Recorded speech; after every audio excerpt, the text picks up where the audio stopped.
Good morning, brothers and sisters. Pastor Steve Hogg here. Thank you for joining me for today's devotion, whether you're listening to the podcast or watching the video on YouTube or some other platform. And this morning we are in Matthew 26, and just to be totally confessional, I'm recording this one afternoon earlier in December, and I just woke up. I sat down in my chair in my office a while ago, and I fell asleep. So I need a swig of Dr. Pepper Zero to make sure I'm alert and awake as I talk with you today. And anyhow, I don't know if you've ever done that, but man, it just hit me. That's good. Hey, let me know what you like to drink. I like Dr. Pepper Zero, Coke Zero, things like that.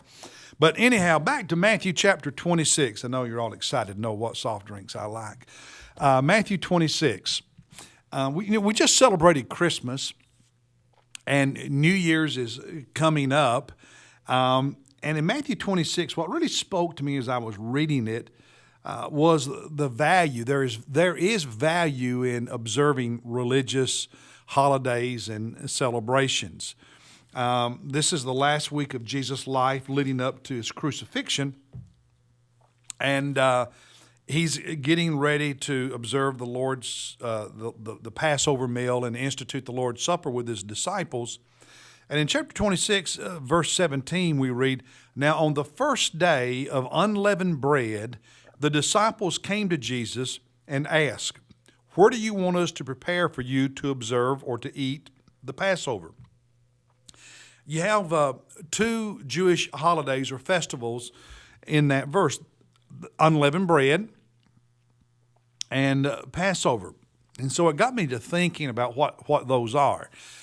They are distinct holidays, but they're also connected, related, because both of them go back to the Passover, or rather to the Exodus from Egypt when the Jews were slaves there, and God sent Moses to free them.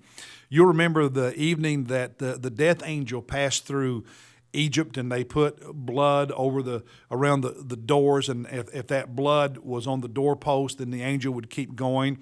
And so every year the Jewish people celebrate that holiday with Passover. Following Passover is the 7-day feast of unleavened bread.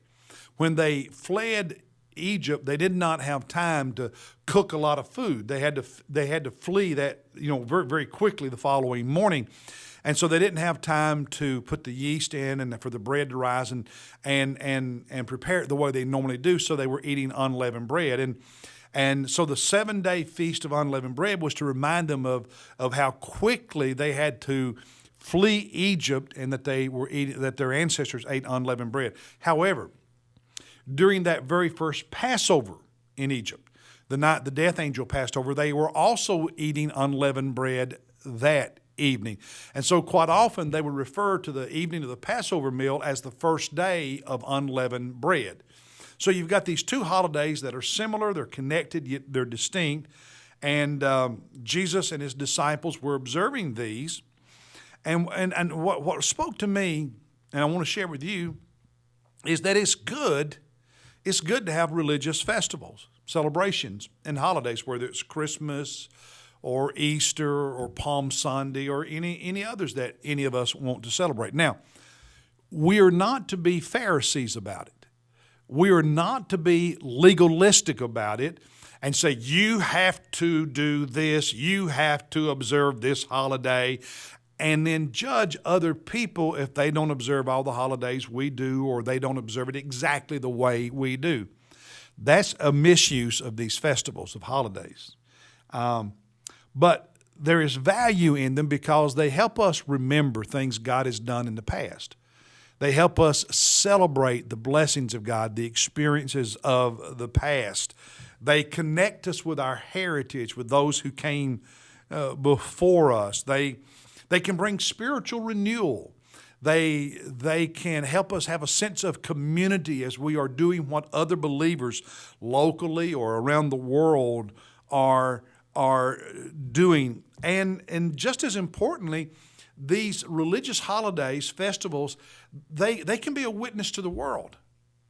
Because one of the things I pray every December during the Christmas season is that God will cause things to happen during December that will cause people who don't go to church, people who don't know Christ, to think about Jesus. And even though we know there's a lot of secular stuff connected with all of our Christian holidays anymore, Jesus is still there. And he can be mentioned. And so I guess all I'm really saying is it's good to have some holidays and festivals and traditions and to celebrate them and let them enrich your life and your faith. Let them be a witness to the community, to the lost. Never use them as a way of judging others, as a way of condemning others because they don't observe the holiday exactly as you do or observe the holidays that they may observe a different one or may choose not to observe. Well, that's okay. Nowhere in the Bible are we commanded to observe Christmas. Nowhere in the Bible are we commanded to observe Easter. Nowhere in the Bible are we commanded to observe Palm Sunday. Nowhere in the Bible are we commanded to observe July 4th, Independence Day, or Labor Day, or any other American secular holiday. So don't ever judge anybody over those things. But, especially the Christian holidays, there's value in them. So celebrate them, enjoy them, let them enrich your faith, connect you to your heritage and to other believers, and be a witness to the world. But do them with joy, do them with celebration, and don't do them with judging people who do it differently than you or don't do it at all. And I think that's the right way to handle these things. So that may not be what you were expecting today, but like I said, I just woke up from a nap and I need some caffeine, so that's what you get. God bless you, and I'll see you tomorrow.